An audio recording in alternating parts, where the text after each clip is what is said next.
গুলিবিদ্ধ হয়ে ঢামেকে এই মুহূর্তে ভর্তি রয়েছেন ইনকিলাব মঞ্চের মুখপাত্র ও ঢাকা ৮ আসনের স্বতন্ত্র এমপি প্রার্থী ওসমান হাদি। আপনাদেরকে জানিয়ে রাখতে চাই, আজ জুম্মার নামাজের পর কিন্তু গণসংযোগকালে মোটরসাইকেলে করে দুজন ব্যক্তি ওসমান হাদিকে লক্ষ্য করে গুলি করে। তার পরপরই আসলে ওসমান হাদির আশঙ্কাজনক অবস্থায় জরুরি ভিত্তিতে তাকে ঢামেকে নিয়ে আসা হয়। আমরা আপনাকে এই মুহূর্তে দেখিয়ে রাখতে চাচ্ছি যে ঢামেকের যেই অবস্থা এই মুহূর্তে এখানে প্রচুর পুলিশ সদস্য মোতায়েন রয়েছেন, আপনাদেরকে যদি জানিয়ে রাখতে চাই। এছাড়া আমরা ডাক্তারের থেকে যে তথ্য আমরা পেয়েছিলাম সেই তথ্য অনুযায়ী এই মুহূর্তে কিন্তু ওসমান হাদি কোমায় রয়েছেন বলে জানা গেছে। এছাড়াও ইনকিলাব মঞ্চের যারা রয়েছিলেন তারা কিন্তু জানিয়েছিলেন যে ওসমান হাদির বি নেগেটিভ রক্তের প্রয়োজন।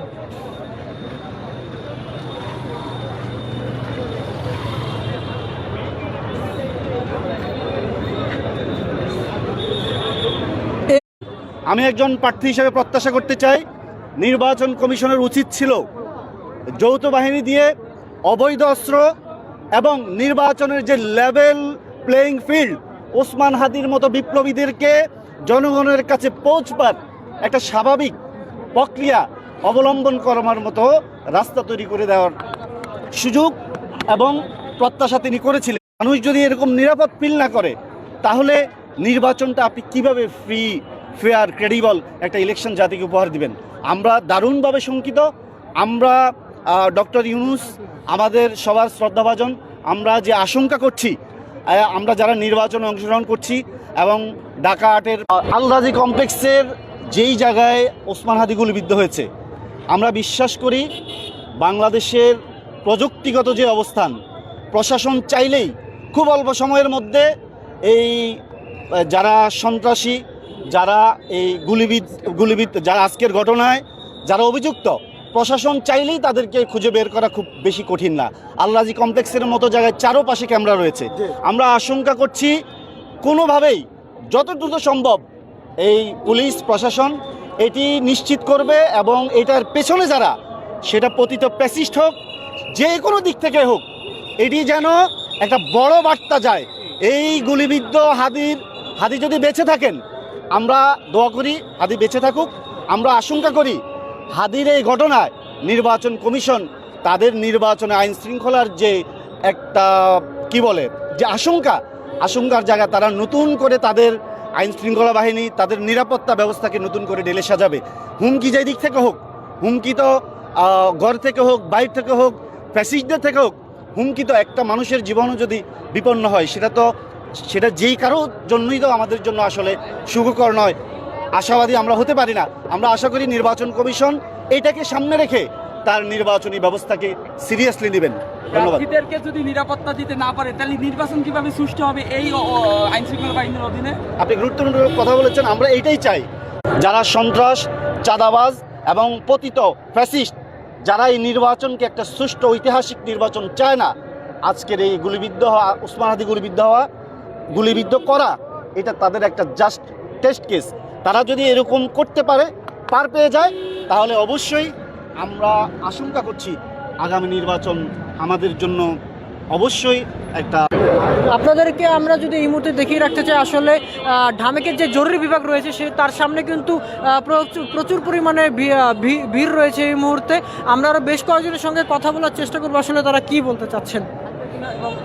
সরকার আসলে কিভাবে এই সমস্যাকে নির্মূল করতে পারে, কি মনে করছেন? আচ্ছা, এইখানে যদি আইন শৃঙ্খলা পরিস্থিতি রক্ষা করা না যায় তাহলে তো অবশ্যই এই ধরনের ঘটনা সামনেও ঘটতে পারে বলে আমরা আশঙ্কা করতেছি। এখন প্রশাসনের উচিত যে তার আইন শৃঙ্খলা রক্ষাকারী বাহিনীদেরকে সতর্ক অবস্থানে রাখা এবং সঠিক দিক নির্দেশনা, যেটা আসলে স্বরাষ্ট্র উপদেষ্টা থেকে আসতে পারে। এই জায়গাতে আমরা মনে করি যে স্বরাষ্ট্র উপদেষ্টা যতটুকু স্ট্রিক্ট এবং এই জায়গায় যেমন থাকা উচিত সেটা আসলে তিনি করতে পারেন নাই। এটা আমরা প্রথম থেকে বলে আসছি যে তিনি তার কাজগুলোতে বারবার ব্যর্থতার পরিচয় দিচ্ছেন। তো এই জায়গাতে স্বরাষ্ট্র উপদেষ্টাকে সরানোর মাধ্যমে নতুন স্বরাষ্ট্র উপদেষ্টাকে দিয়েই আমার মনে হয় যে আমরা এই সমস্যাগুলো মোকাবেলা করতে পারবো, রাষ্ট্র হিসেবে এই সমস্যাগুলো মোকাবেলা করা সম্ভব। ঠিক আছে, থ্যাংক ইউ। তো যেমনটি আসলে বলছিলেন যে এখানে আসলে তত্ত্বাবধায়ক সরকারের একটি ওনারা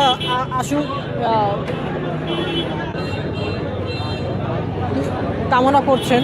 আপনাদেরকে দেখিয়ে রাখতে চাই এই মুহূর্তে আসলে জরুরি বিভাগের সামনে প্রচুর পরিমাণে লোকের সমাগম রয়েছে।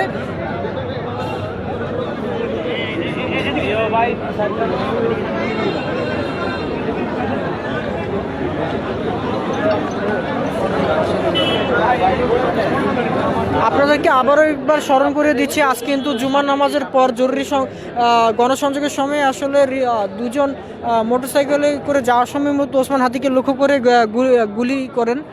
তারই প্রেক্ষিতে আসলে ওসমান হাদিকে জরুরি ভিত্তিতে ঢাকা মেডিকেল নিয়ে আসা হয়। আমরা একটু ভেতরে প্রবেশ করার চেষ্টা করছি যে যদি আপনাদেরকে একটু দেখিয়ে রাখতে চাই যে ওসমান হাদির এই মুহূর্তের পরিস্থিতি কি।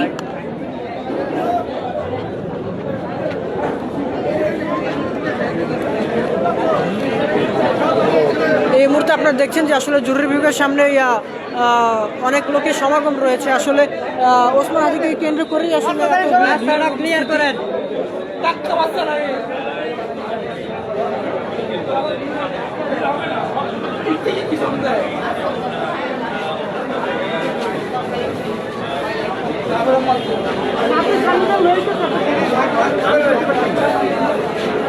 ওসমান হাদিকে কিন্তু এই মুহূর্তে জরুরি বিভাগে ভর্তি করা হয়েছে। আপনারা জেনে থাকবেন যে আসলে কি আসলে অবস্থা। এই মুহূর্তে আমরা এখানে দেখতে পাচ্ছি যে আইন শৃঙ্খলা রক্ষাকারী বাহিনীর আসলে ব্যাপক উপস্থিতি এখানে রয়েছে।